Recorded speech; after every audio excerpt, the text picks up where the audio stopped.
উৎসবসি পোর্টালে অনেকে অ্যাপ্লিকেশন করেছেন এবং অ্যাপ্লিকেশন করার পর থেকে আমাদেরকে মেসেজ করছেন বা কমেন্টে জানতে চাইছেন যে যাদের West Bengal board of primary এডুকেশনে বা পর্ষদে চলে গিয়েছে তাদের ক্ষেত্রে কি আবার ব্যাক হওয়ার কোন সম্ভাবনা আছে, মানে ব্যাক টু অ্যাপ্লিক্যান্ট বা এই সমস্ত ব্যাপার কিছু হওয়ার সম্ভাবনা আছে?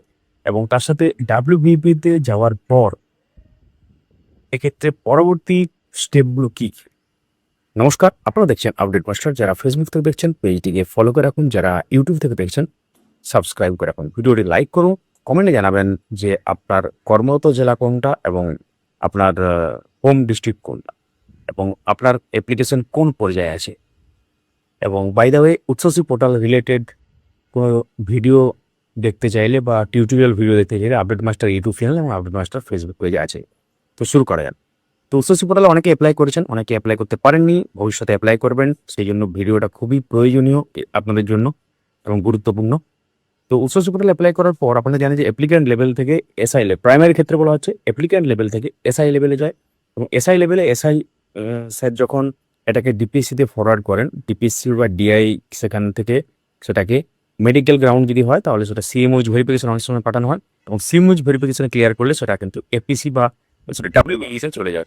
এবং যাদের ক্ষেত্রে নর্মাল বা এনি আদার গ্রাউন্ড তাদের ক্ষেত্রে কি হচ্ছে, ডিপিএসসি থেকে একদম ডাব্লিউইভিতে চলে যাচ্ছে। আমরা স্ক্রিনে দিয়ে দিলাম স্ক্রিনশটটা।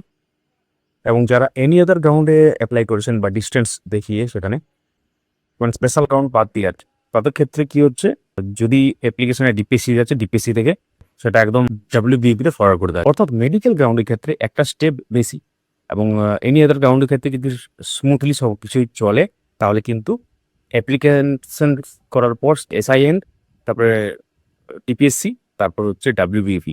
তো এখন প্রশ্ন হচ্ছে ডাব্লিউবিপিতে যাওয়ার পর অ্যাপ্লিকেশন কি ব্যাক হতে পারে? খুবই কম সম্ভাবনা ব্যাক হওয়ার, যদি সব কিছু তথ্য ঠিকমতো দিয়ে থাকেন বা টার্ম এন্ড কন্ডিশন দেখা হবে এবং সেগুলো যদি সব কিছু ঠিক থাকে তাহলে কিন্তু আবার রিভার্ট ব্যাক বা আপনার কাছে ঘুরে আসার সম্ভাবনা খুবই কম। ডাব্লিউবিপিতে যাওয়া মানে আপনি ধরতে পারেন যে আপনার কাজ কিন্তু অনেকটা এগিয়ে। তো এরপর প্রশ্ন হচ্ছে ডাব্লিউবিপিতে যাওয়ার পর পরবর্তী স্টেপ কি? তো পরবর্তী স্টেপ হলো আপনি যে জেলার জন্য অ্যাপ্লাই করছেন, সভাপতি অনেকে হোম ডিস্ট্রিক্টেই যাবেন। তো সেখানে আপনার জেলার ডিপিএসসি যাবে এই অ্যাপ্লিকেশন, তাদের এন্ডে লগ ইন করবেন ডিআই বা ডিপিএসসি সেক্রেটারি।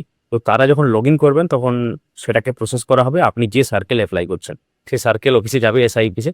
সেই এসআই অফিস থেকে পুরো ব্যাপারটা প্রসেস করা হয়। তো এই প্রসেসে কোনো কোনো ক্ষেত্রে 7 দিন লাগতে পারে, পুরো প্রসেসটা বলছি। কোনো কোনো ক্ষেত্রে 7 দিন লাগতে পারে, 14 দিন লাগতে পারে, 1 মাস লাগতে পারে, 2 মাস লাগতে পারে। তো এই প্রসেসে কতদিন লাগবে সেটা কিন্তু কারোরই জানা নেই। তো আপনারা যারা অ্যাপ্লাই করেছেন ধৈর্য ধরুন এবং চাইলে নির্দিষ্ট যে লেভেলে অ্যাপ্লিকেশনটা আছে সেইখানে গিয়ে কিন্তু কথা বলতে পারেন বা সেই অফিসে গিয়ে যোগাযোগ করতে পারেন। এটা আমাদের তরফ থেকে আপনাদের উদ্দেশ্যে একটা সাজেশন থাকলো। তো অবশ্যই কমেন্টে কোনো প্রশ্ন থাকলে সেটা লিখুন। এবং আগেই বললাম যে আপনি কোন গ্রাউন্ডে অ্যাপ্লাই করেছেন বা এক্ষেত্রে কবে অ্যাপ্লাই করেছেন, আপনার অ্যাপ্লিকেশনের স্ট্যাটাস কি এখন সেটা কিন্তু লিখতে ভুলবেন না। ভিডিওটি লাইক করুন, সবার সাথে শেয়ার করুন যাতে সবাই ব্যাপারটা বুঝতে পারে। ধন্যবাদ। আমাদেরকে সাবস্ক্রাইব বা ফলো করে রাখুন।